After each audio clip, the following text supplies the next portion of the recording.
네, 윤석열 대통령의 유연한 처리 방침에도 불구하고 의대 교수들의 집단 사직이 현실화되고 있습니다. 아는 기자, 김단비 정책사회부 기자 나와 있고요. 중간에 배장환 충북대 의대 교수 비대위원장도 연결해서 의사 쪽 이야기도 함께 들어보려고 합니다. 먼저 김 기자. 네. 뭔가 물꼬가 트이나 했어요. 어제는 대통령이 얘기를 했고 의대 교수 단체들도 일단 환영한다고 했는데 네. 또 정작 사직서 제출을 보류한 의사가 별로 없습니까?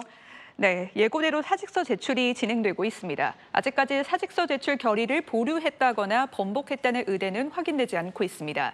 다만 각 교수 개별적으로 사의를 번복하는 경우도 있을 수는 있습니다.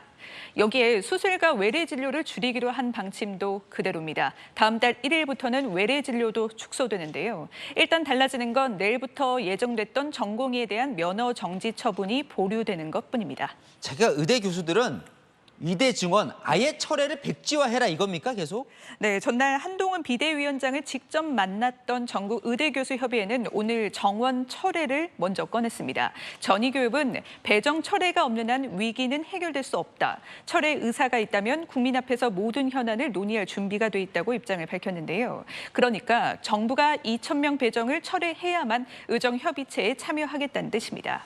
네, 지금 이 순간 이제 의사 쪽 상황이 좀 너무 궁금해서요. 충북대 배장환 교수와 한번 연결해 보겠습니다. 교수님 안녕하십니까? 예, 안녕하십니까? 네, 어제 일단 한동훈 국민의힘 비대위원장도 전국 의대교수협의회 만났고 대통령도 소통하라고 지시를 했는데 대화의 물꼬를 틀 수 있는 상황은 아니라고 보십니까? 어떻습니까?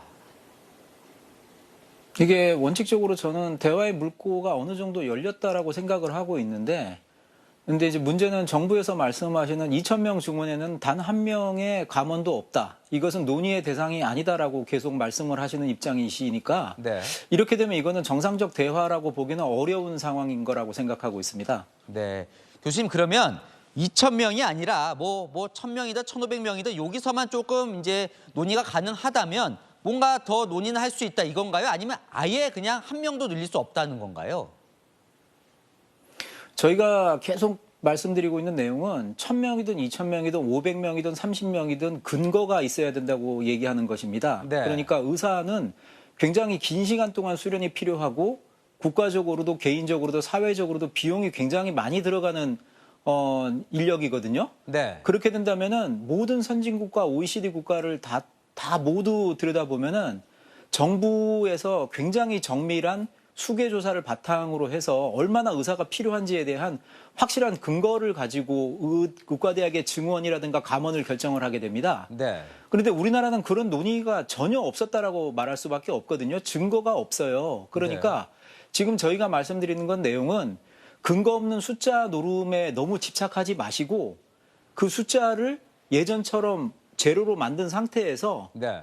뭐 대통령 직속위원회를 만들어도 좋습니다. 예를 들어서 정부 측이라든가 의사협회라든가 아니면 의료계라든가 대학이라든가 그리고 연구자들이 모이고 그리고 네. 환자 같은 사용자 단체까지 다 들어가서 확실한 추계를 위한 위원회를 만들어서 발족을 하자고 저는 말씀을 드리는 거거든요. 네. 그러니까 근거가 없는 숫자에 대해서 예를 들어서 마이너스 300명으로 가겠다. 이것도 저는 반대입니다. 그러지 네. 마시고 정원, 증원에 대한 얘기를 그만하시고 거기에 대한 증거를 만드는 위원회를 구성을 하자. 그래서 논의를 시작을 하자고 말씀을 드리는 거죠. 네.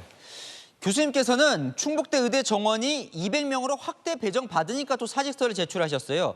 정부는 교육 지원해서 충분히 교육시킬 수 있도록 하겠다고 하는데 그걸로는 지금 교육의 질이 담보가 안 된다고 보시는 거예요? 기본적으로 이렇게 생각할 수 있습니다. 충북대병원은 850병상 정도가 있고요. 네. 환자분이 750명 정도 입원해 있어요.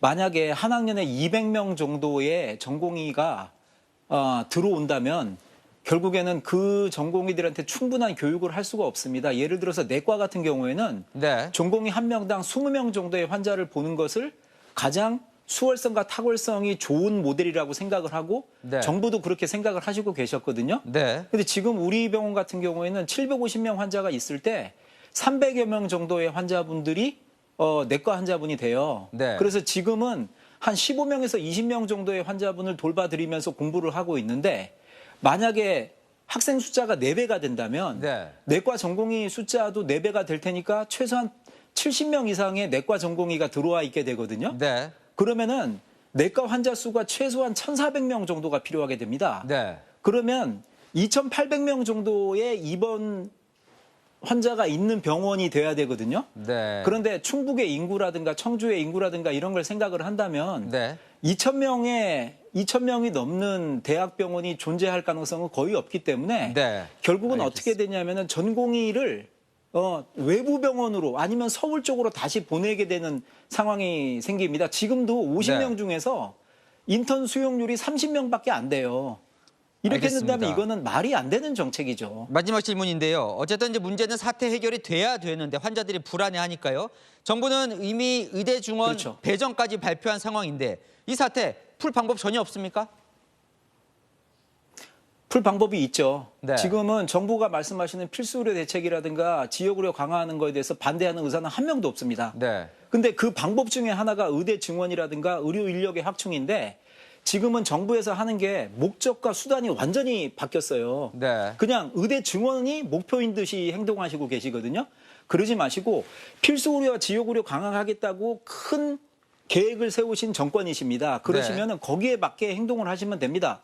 의대 정원 없던 걸로 미루시고 확실한 증거를 위한 위원회를 갖다가 만들어서 최소한 1, 2년 정도 논의하는 구조를 가지시고 그동안 필수 의료와 네. 지역 의료에 투자를 하셔서 의료계와 정부 간의 신뢰를 회복하시는 게 훨씬 더 중요하다고 생각해요. 그게 국민의 알겠습니다. 복리를 향상시키는 방법입니다. 네, 알겠습니다. 교수님, 오늘 말씀 여기까지 듣겠습니다. 감사합니다. 예, 감사합니다. 네. 김단미 기자, 지금 이제 교수 얘기 들어봤는데 네. 쉽지가 않아 보입니다. 정부도 이런 얘기 다 알고 있을 거예요. 어떻게 하겠다는 거예요? 일단 한동훈 비대위원장의 등판으로 새 국면을 맞은 건 맞고요. 오늘 윤석열 대통령이 한덕수 국무총리에게 건설적 협의체를 구성하라고 직접 주문하기도 했는데요. 이르면 내일 대화 의사를 밝힌 한 의대 교수들과 한 총리가 직접 만나는 계획이 추진 중인 것으로 파악됐습니다. 이렇게 계속 대화폭을 넓히다 보면 결국은 한 테이블에서 해법을 논의할 수 있다는 게 정부의 보관입니다. 네, 알겠습니다. 지금까지 아는 기자 김단비 기자와 살펴봤습니다.